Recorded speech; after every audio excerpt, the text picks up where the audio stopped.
we go.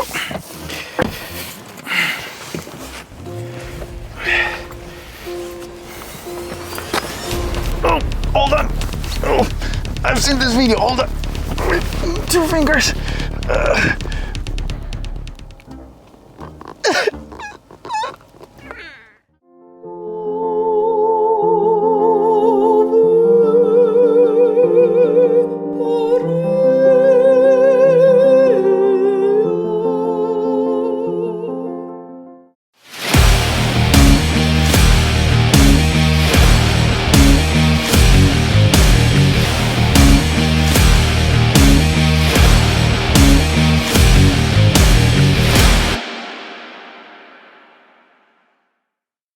Okay, here's what we have. 2024 BMW X7 M60i. 2023 Range Rover Autobiography long wheelbase 7-seater. Today we're going to compare these two. But before we do that, special thanks goes to our great friends at Bud's JLR. Especially my buddy Mark, who was kind enough to allow us to borrow this thing for the day and take it for a drive and compare it against the X7. Guess what? If you don't know more about them, or maybe check this out in person on any other JLR products, don't forget to check out the link in the description below or reach out directly to my good friend Mark. But for now, let's talk about these two. Here's one thing that you need to know. These two cars are very similar. I'll get to that in the next chapter, but for now, let's talk about the exterior. The first thing is the fact that the Range Rover in here, it's the Autobiography. Essentially, is the fully loaded version, a 7-seater. The X7 is essentially the performance version of the X7, M60i. They both have V8s. Exterior-wise, here's one thing that you notice with the Range Rover in comparison to the X7. It is more subtle. The way this thing is designed is, in my opinion, very sleek and not too aggressive, especially the front end. All you have is the grille, the flush design for the headlights, same thing for the fog lights at the bottom, beautiful design. Then, moving on to the side profile, the door handles pop out. When you lock it, they go in. That way, you still get that flush design all the way through. If you look carefully, we have the middle line, which starts from the front end, which is the hood, all the way to the back with this beautiful design over here. Then you have a two-tone finish, this beautiful silver design on the outside and the blacked out roof. This is much more minimalistic, yet luxurious. Even the rear end, you don't even know where the taillights are because there's a whole bar going from the center all the way to the side. And then you have the taillights on the side, which have multiple functions. Then you have these massive wheels with this package. We have that turbine design with beautiful 6-piston calipers in the front because this thing is a big machine. The last thing you notice with this one on the outside is the second row door. Look how big this thing is. Look at that. Massive door. Why? So that it gives you the best access for the second row and the third row. Now let's talk about the BMW. The Beamer. Look at this thing. This is showing off its muscles. Look at this. It's like, I'm ready to take you. That's how this thing looks. Massive grille, blacked out, M badge, Swarovski headlights in the front. Absolutely beautiful, especially when you turn them on. Then you look at the bottom over there. We have all these channels here for the air to flow through. This thing is telling you, guess what? I got power in here. This is not just a family SUV. Moving on to the side profile. Unfortunately, with this package, because it's sort of like wintertime now, you have these ugly wheels, which they're essentially not the best option, but because it's wintertime, they have to use these wheels. So we're not going to talk much about that. But you do get, of course, M Performance brake calipers for front and back side. Now, the next thing you notice, of course, because it is an M60i, you have the M mirrors. Now, it has become sort of tradition for BMW to offer such mirrors in the M340i, X340i, and so on. Same thing with the X7 M60i. Here's one thing that annoys me a little bit about this car. The middle line that you see in here goes all the way to the back. It's a bit slanted, but it's under the door. It doesn't feel right in my opinion. But overall, this thing has a beautiful design on the outside, but very aggressive. It is a bit more show-offy in comparison to the Range Rover. It's more muscular the way it's designed because it sort of moves towards a bit of that performance design in comparison to the Range Rover. The same thing with the backside. That same theme continues at the backside. Look at the exhaust tips, quad exhaust tips in this case, but they're actually different from the original exhaust system. They're separate, but it's still very aggressive. In fact, even the diffuser in this thing, if you're driving behind this, you'll notice right away, this thing means business, means that it's got horsepower. Unlike the Range Rover, which is a bit more subtle, more minimalistic, more flush design, this is curved and more muscular. Unlike the X7, the Range Rover doesn't show off its muscular design. In fact, you don't even see the exhaust tips, but it does have quad exhaust tips as well, similar to the BMW, but they're hidden. So that way it doesn't obstruct the beautiful design of the rear end, especially the diffuser. This is not an aggressive diffuser, it's actually more sleek. It is more premium feel, kind of like it's a different design in comparison to the BMW X7. Now, these vehicles are family SUVs. I know they're around $200,000 in some cases, but they're still family SUVs. They come with 3 rows. Let's talk about space. And first, we'll start with the Range Rover. We'll open the tailgates, and here's where it gets interesting. You see, both these two cars offer the similar design, the split tailgate, so you can use this if you go fishing or anything like that. But if you come closer here, I'm going to show you something interesting. See, the Range Rover has a splitter in the middle here, so you can use it on both sides. You have it this way or this way, which is nice. And then you have the red button over here, and over here goes down, and then you close it. So that way, in case if you want to put something that you don't want it to move back and forth, you can use that. Then if you get closer, we have these buttons. The Range Rover, similar to the BMW, comes with air ride. That means you can adjust the rear end of the vehicle if it's too high or if it's too low. You can also fold all the seats here automatically with these switches that you see on the side. That way it gives you the maximum space. Now, let's jump into the BMW. Similar with the BMW in this case, and they offer about the same space behind the 3rd row. And here you go. Now, the BMW does have 2 buttons over there. One is to lower the vehicle, and one is to close the second tailgate in this case, because it's 2-piece tailgate. And then you jump in here. I'm just going to remove these quickly, and let me show you. First of all, on the left side, if you come closer, there are buttons over there, and you can use those to fold the seats. In fact, you can fold all of them at the same time by pressing the maximum luggage space, and then you can adjust the 2nd row and the 3rd row. The Beamer doesn't have the actual divider in here, but you get some space underneath this part. You can remove that, and it has a little bit of space in there for you to use. Other than that, they're very similar in terms of cargo space overall.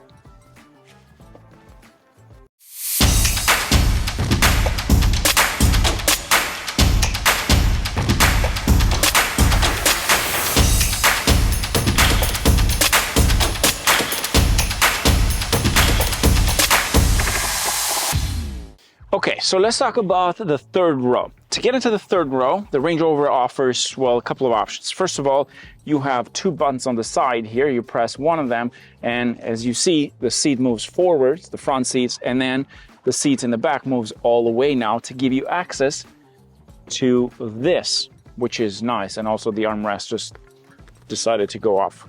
But you do get buttons on the side over here, which I'll get into in a minute.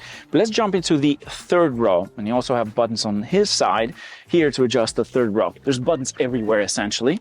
That wasn't actually that hard to get in. Now, space-wise, well, I wouldn't be comfortable doing a 4-hour ride in here. 2 hours, I would. But the 3rd row is generally left for kids or people that are, let's say, shorter than I.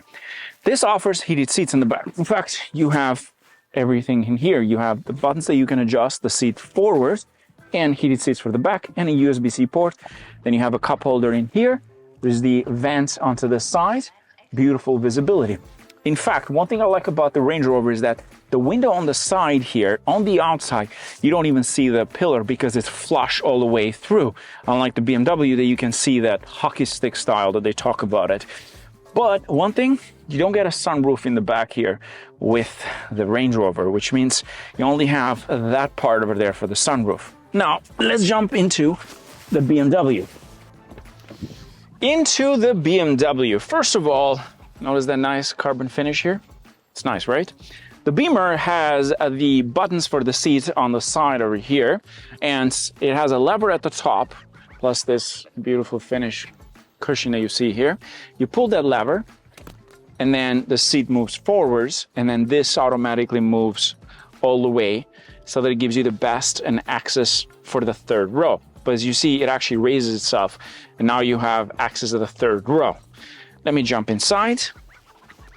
Actually very similar jumping in, it's not that different, and here you go. The first thing I notice, a lot more headroom. Would you agree, Thomas? Yep. A lot more headroom in here. In fact, a lot more comfortable in the third row. But if I put the seats back, then it would be a lot tighter too. So it's, let's just say for someone my height, 6'2", third row, unless it's a very big SUV, a lot bigger than this, then yes. Tech-wise, well, this does come with sunroof over here, specifically for the third row. And then you had the heated seats buttons, which are located at the top. Now, I was thinking, why do they do that? I think it's a safety feature. Let's just say you have kids here. You don't want them to play around with buttons, right? Well, that's why they're up there, so they don't reach, which I think it's pretty nice. There's a cup holder on this side over here, and then hidden, you have a USB-C port and the child seat strap in this case, and that's it. Now, the window, you realize it's smaller, about 30 to 40% smaller than the one in the Range Rover. So you don't get the best visibility here, but you get visibility in there, which is nice. In terms of comfort level, it's nice, I would say. There's also buttons over here that you can control the seat forwards. Now, let me try and come out of here. Here we go. Oh, I think my shoe's stuck. No, we're good. And then you do that. I think it should go back. Let's try. Oh, second time worked. Now it moves automatically in the position you had it previously. That way, the seat is nice and comfortable for the passenger to jump into the second row. Now, let's talk about the second row. And let's start first with the BMW. The first thing is that the buttons for the seats for the BMW are located in here on the side. In fact, there is also another button that can adjust the seats to make it as comfortable as possible. That's the beauty of this. The next thing is that you get more switches onto the side. But let's jump inside here. Okay, I'm just gonna move the seat a little bit back to give myself a lot of space. One thing you notice, the BMW doesn't have the screens here, which I think are not a big issue because you can add accessory to this. But with this package, we don't get them, but you do get USB-C ports in here so that you can charge your phone in this case. There's also the under light. At the same time, you can control the sunshades through the buttons located onto the side. The next thing the BMW offers is the Sky Lounge sunroof, panoramic roof in this case, which has those little lights. It gives that Rolls-Royce feel, like the beautiful Sky Lounge, which has the lights, which I do like it, and at night it looks pretty cool. Automatic sunshades, same thing with the Range Rover. There's a climate unit in the center with heated seats, 2 USB-C ports, and this has the cup holders on the floor, all the way down here. There's nothing in the center. You can use this space for anything else, maybe a bag or whatever, your laptop. But nice and comfortable, beautiful panoramic roof. Visibility is good, space is good, leather feels good. Now, let's talk about the Range Rover. Okay, into the Range Rover. You notice how big the door is? Like, that's almost my size. Let me just fix the seats here a little bit to give my space a lot. There we go. Perfect. Here we go. Perfect.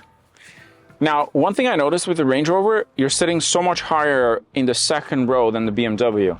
And I have less headroom in comparison to the BMW. The BMW felt more roomy over here.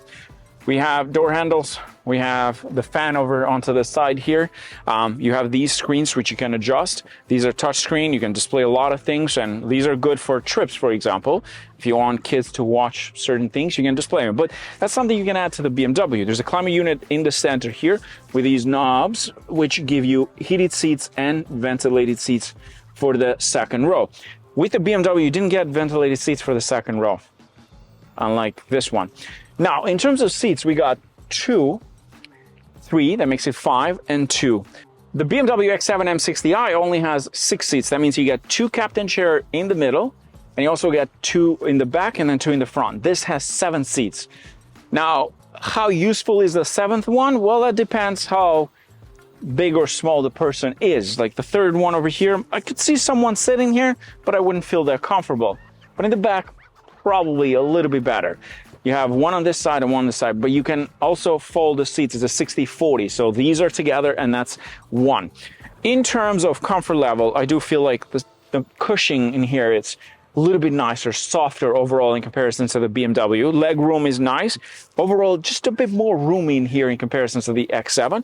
You also get automatic sunshades in this case, and you can control all the sunshades, including the panoramic roof in here. And we'll just do that.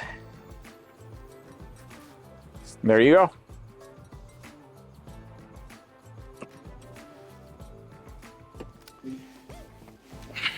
Okay, I'm just gonna adjust this to my, there we go, perfect. Now, here's one thing you need to understand between these two cars. Here, everything changes. Why? The Range Rover, in my opinion, has that luxury feel, including the steering wheel. It has that wood trim around it, which is nice. Gives you a different feeling when you jump inside. And what I'm going to do is remove my glasses because we are inside. And the beautiful thing with this is that it's not as bright inside. So I can enjoy while I'm sitting here. Next thing you need to know about this, the tech features. You have this massive screen, unlike the BMW X7, which has a curved display that starts from the cluster all the way to the center. They love that kind of design. Range Rover, on the other hand, has a bigger screen in the center, and we have this diamond cut style cluster, which I've said this before. That's the way this thing looks to me, especially the bottom parts, which I kind of like, to be honest. This makes you feel more luxurious. Now, let's talk about the screen here. Some of the things that I love about this screen. The Range Rover has this screen that looks like a tablet. In fact, it feels like I can just pull it out and take it with me when I leave the car. But it is haptic. What I mean with that, when you press, it makes this sound. So you feel it when you press something. That's the whole point of haptic. The next thing is that this is a Range Rover, which means this car is well capable of going off-road, and it does offer the tech features for off-road. Like if you look carefully here, you have weight sensing. You can take this into water essentially, and then I'll show you the maximum level that you can drive through. Now, will someone take a $200,000 Range Rover?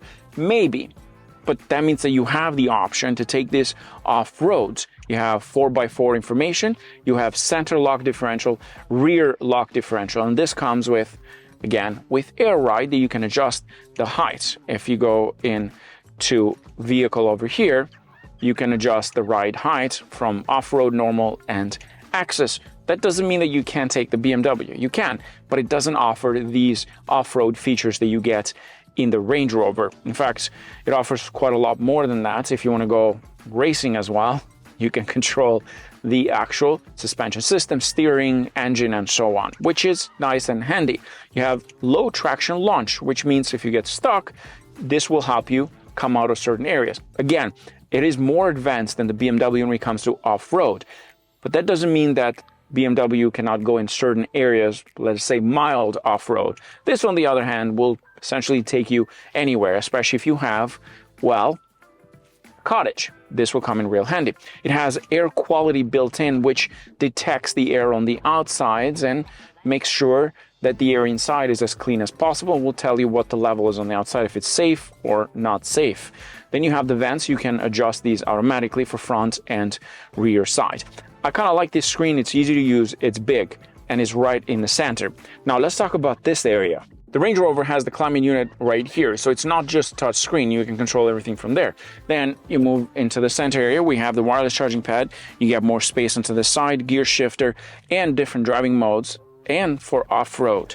Then you get more space in here, 2 cup holders, but then you press this button over here and then you pull, you get more space underneath. Kind of like a little secret spot if you don't hide certain things, like let's say if you live in the US, and then now you open this. When you open this, you get an actual cooler in here with 2 levels and the light around it. It's nice. If you go, let's say, around the water, or if it's too hot and you want to have a nice cold non-alcoholic beer, well, it gives you that option. The armrest is nice. We get these parts over here, sort of like a second armrest that is attached to the seat. You can put your hand like that, typical to the Range Rover. And the last part that I love about the Range Rover is the amount of compartments it comes with for places to store things, essentially. You got the bottom part over there, and then you have the top part over here, which is, of course, extra space. Okay, into the BMW. Let's start it up. First, the button's located right in the center. It's got this diamond cut style too, including this part here. which I think is nice. Typical to the BMW that has a control unit right in the center. One thing you need to know is that both cars, of course, come with soft closing. Means that if you don't want to slam the door, you can just easily softly close it and you're done. The next thing is that the BMW offers some extra features. Like one of them is the button located in here. In fact, there are two buttons in there. You can adjust the second row through this side, and it does come with massage seats for both passenger and driver, and so does the Range Rover, but the buttons are located on top of here. In comparison to the Range Rover, the BMW has the buttons beside the seats, which I think it is easy access in some ways, but it's nice. Let's talk about the interior. The X7 M60i comes with carbon fiber trim inside, which I think is a nice touch. The overall design of the X7 on the inside is more geared towards sporty than luxurious, but yet with a luxurious touch overall, like the center area, for example, the diamond style shift knob, the same thing with the control knob over here. Everything, it has a mix of, well, let's say, luxury and sportiness at the same time, which I think the Range Rover doesn't. It's more luxurious than sporty. In terms of audio system, this one is equipped with Bowers and Wilkins, which is a great audio system. Meanwhile, the Range Rover, typical, the Meridian, which is still a great quality overall audio system, which I think are both about the same in terms of bass and clarity. The X7 with this package has the M light located onto the dashboard. The steering wheel, in this case, it's typical to the BMW with this massive airbag in the center. Nothing fancy, nothing too crazy, with pedal shifters behind. In comparison to the Range Rover, has that wood finish around it. And of course, the centerpiece is slightly different. Look at a bit more premium overall. Then, talking about the screen, the curved display that you see in here. You have the center over here for the infotainment display. And of course, the cluster, which is digital. And this comes with heads-up display. Moving on to this area, let's talk about this part. The BMW has a full touchscreen display in the center. In fact, it's wider in comparison to the Range Rover, which is more square. This is a different design, but it is touchscreen. I don't like using touchscreen because it leaves the fingerprints everywhere. I tend to use the control unit in the center. The knob does the job just fine. You can access all the apps through here, and I think most people want to do that. This is kind of like a tablet. You have all these icons, built-in apps, and when you basically connect your phone, every app that you have shows up right in here. BMW has a drive recorder, which means that sort of like your dash camera in this case, that you can use and save everything in the car, and it does have different settings. Then you have interior lighting, you have your live vehicle, which shows you a lot of information about the vehicle. And of course, both come with 360 cameras. In this case, the BMW comes with start reverse parking, so it will help you park the vehicle and then park forwards, help you with backup. You have a 360 view in this case, and then you have assist view to help you with park the vehicle. But you do get the same thing with the Range Rover, meaning it will help you park the car in case if you have a hard time with a vehicle like that. You can control the seats from here too. A lot of these apps that you see in the BMW are similar to what you'd find in the Range Rover. In this case, you do get Android Auto and Apple CarPlay wirelessly, and of course it comes with wireless charging pads. And this one does come with Alexa built in that you control. You have Spotify in this case, a lot of the settings, and built-in navigation system. But let's talk about the actual cluster. The cluster has a few things that you can play around. One of them is AR, which means is augmented reality, shows you the front end of the vehicle through the camera, but you can also use it for the map. You have seen this. This is similar to what you see in the Cadillac. I think Cadillac was one of the first ones to include in their Escalade. And then there's different contents. Everything that you need, it's right here. Then you can change the layout as well. This is something that you don't find with the Range Rover as advanced, in my opinion. This car is focused a lot more towards the sporty design and sporty theme in comparison to the Range Rover. There's a lot of settings you can play around, a lot of contents, like for example GPS built in, so on. But I think the biggest one right now, it's the AR, which is nice. I don't know how many people are going to use this, but it might come in handy in certain situations. None of those that I can think of, but let's just say you'll get there. The carbon fiber trim continues in the center as well. I like this nice finish, and you got these beautiful design on the side here with the leather, the chrome finish style. I enjoy that. Then you have the actual gear knob, which has that, I think this is a Swarovski one as well. A lot of the things here are Swarovski, especially the headlights in the front. Here's one thing that I like about the BMW, especially for wintertime and summertime in this case. But let's say I have, this is not my coffee, but it's my team guys coffee. We have the actual cooler on, but this one does the cooling and heating. So we'll keep the coffee warm or cold in this case.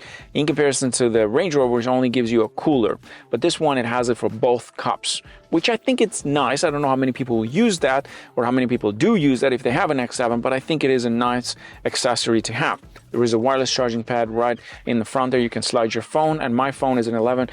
My phone is the 15 Pro Max, and it does fit and it charges easily. Then in the center over here, we have your control unit for the gears, the start and stop button, of course, drift and driving modes, handbrake, and easy access to the air ride. You can adjust the air rides with this button that you see here if you want to raise it, and it shows you the lines, which one and which level the vehicle will be in. So for example, if you want it for the lowest, you go all the way to the bottom, and that's your lowest level, and the vehicle will adjust the height based on that.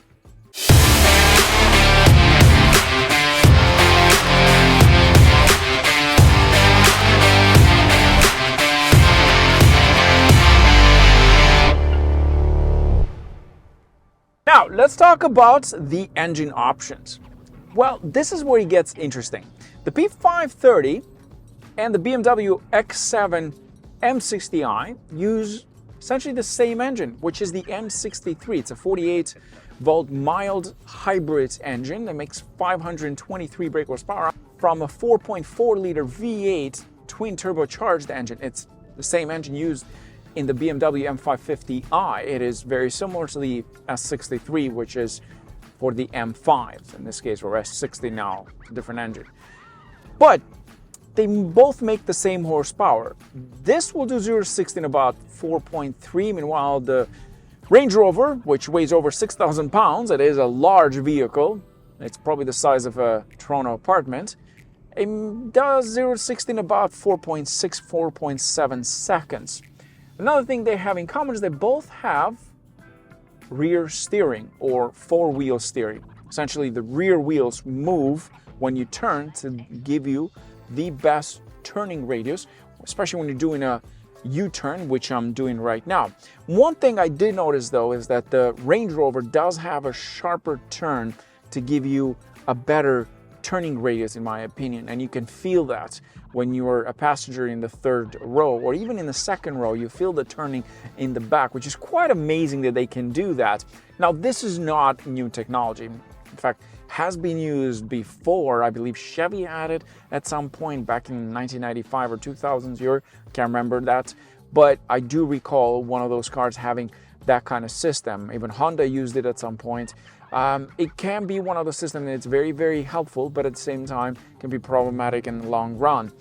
Now, price-wise, what are you going to pay? The Range Rover P530, that's the Autobiography, which is essentially the fully loaded version, long wheelbase with 7 seats. That one costs you a bit more money. In fact, even the standard long wheelbase starts at about $175,000 Canadian in comparison to the X7, which is about $134,000. The one that we have today, it's about $154,000 Canadian. The US pricing should be somewhere up here. Now, there is a gap between these two in terms of pricing for full trim. The Autobiography is over $200,000 Canadian. And you're probably wondering, or maybe thinking, well, why do I need to pay that much money for the Range Rover where I can just get the BMW X7? Well, let me explain why. I have driven both cars for a full week. I've had that car before as a press unit. I've had the opportunity to drive it. And let me explain something which is super important. These two cars might be very similar in terms of air rides and all the tech features, but when it comes to the driving experience, I will explain to you exactly why I think the Range Rover is the better option, why it costs more, besides the fact that it's a well-capable off-roader.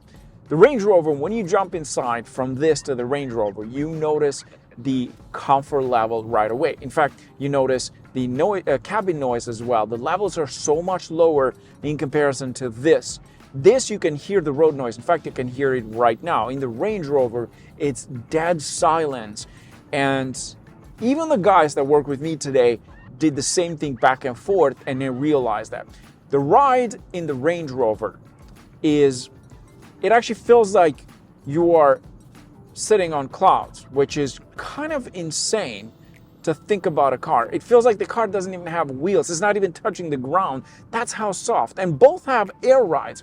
That's not to say that the BMW is unbearable in comfort mode. In fact, it is very similar, but not the same. Close, I would say.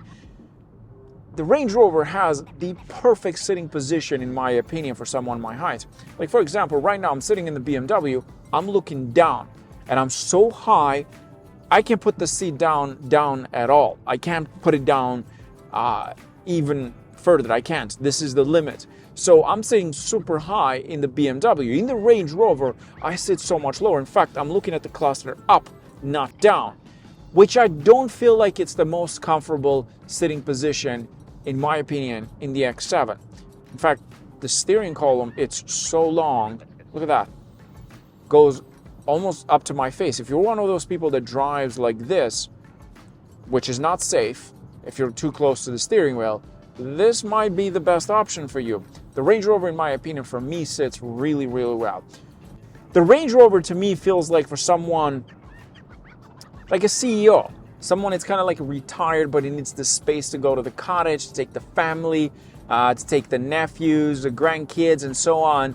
All that. That's what I think about the Range Rover. But even if you are a family person, you got a couple of kids, and you just need the comfort, you're not looking for the power, which the Range Rover does offer because it's the same engine, but you don't feel that in that car, that power delivery.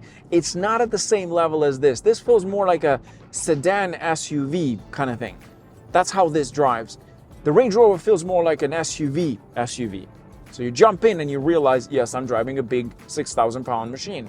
But the comfort level, I want to emphasize that, the difference is very noticeable. Again, that's not to say that this is bad.